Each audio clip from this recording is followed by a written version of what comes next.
Some nasty weather as a precursor to the total eclipse on Monday. First, we'll deal with the nasty weather. I'm meteorologist Don Paul.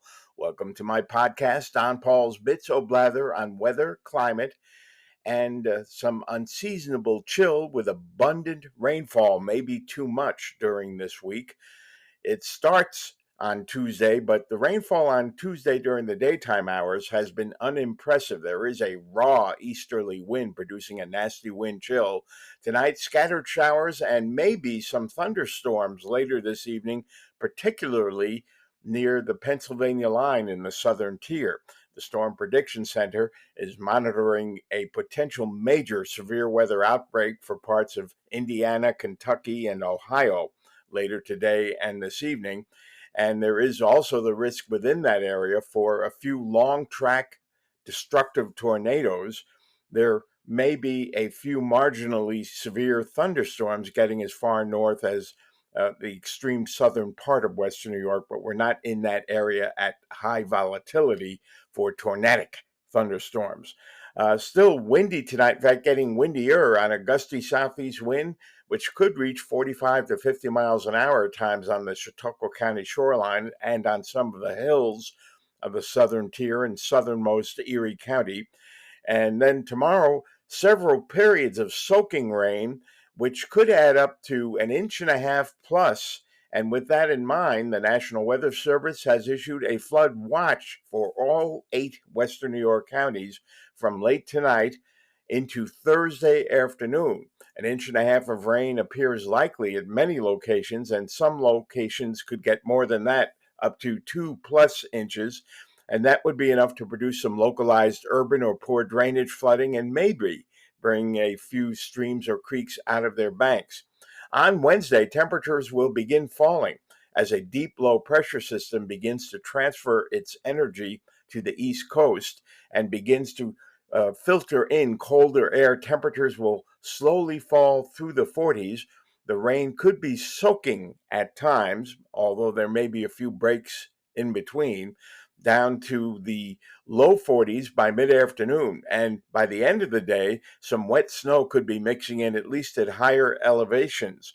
The transition from rain to mixed rain and snow Wednesday night will proceed slowly, with temperatures dropping slowly. But by Thursday morning, there may be a few inches accumulation on some of the hills in the Genesee Valley, Allegheny County, and we could see some snow even at lower elevations of a very minor accumulation.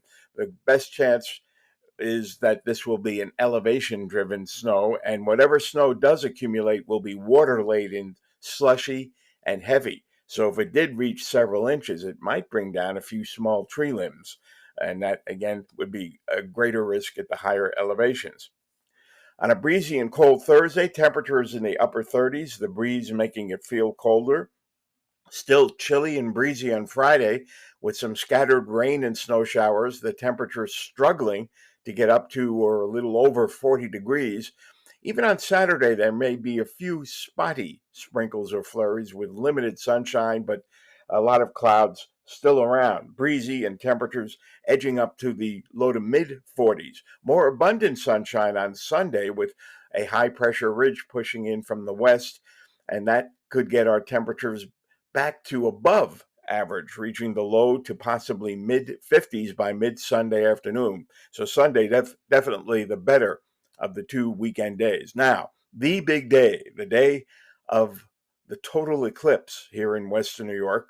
And I did take some measured and guarded optimism about the overall weather for Monday afternoon on the 8th, but I'm glad I kept it measured and guarded because while we are highly confident of mild temperatures, at least the mid 50s, Weather Service headquarters is forecasting a high of 60 in Buffalo. I'm not quite confident we'll get quite that warm, but the mild temperatures and still, relatively speaking, cold lake waters could provide more stability in the atmosphere, a lake shadow. It's the opposite of the kind of lake effect we get when the lake is warm and the air is cold.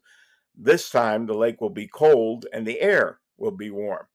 Now, if there were no clouds overhead at higher altitudes, that could set us up very nicely for excellent viewing conditions, at least within a few miles of both lake shores. However, models and the ensembles of the models of multiple runs are in pretty good agreement, unfortunately, that some upper level cloud cover will be moving in from southwest to northeast during Monday. What is very uncertain is the opacity of this cloud cover. High clouds can sometimes have enough transparency so you have still a good viewing opportunity of the disk of the moon crossing the sun.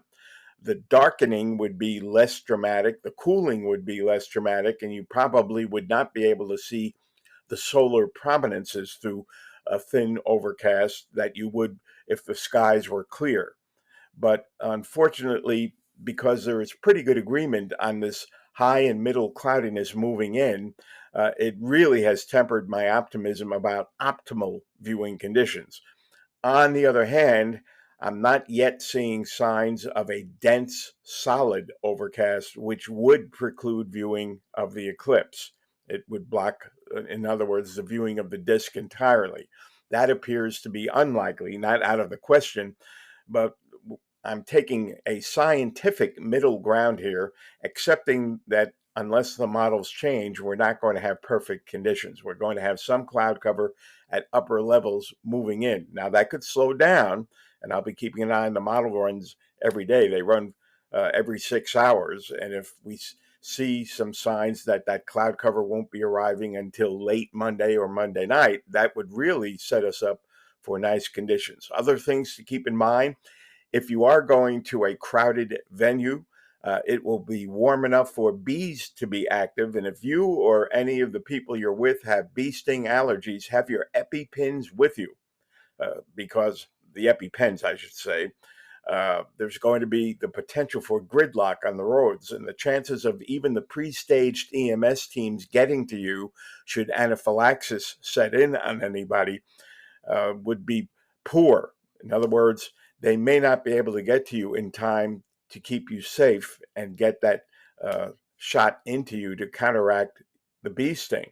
So have those with you, and keep in mind that you need to stay late after the eclipse, especially if we have good viewing because of that gridlock on the road. So again, I'm going to update this eclipse forecast. The snow that's coming, not going to be a whopper, but it could be enough to make some slippery driving develop at the higher elevations. And then the weekend gets better as we get especially into Sunday, looking quite a bit better than Saturday. Okay, this episode has ran long enough. Thanks for listening this far. Please share, please follow, and I will be chatting with you frequently.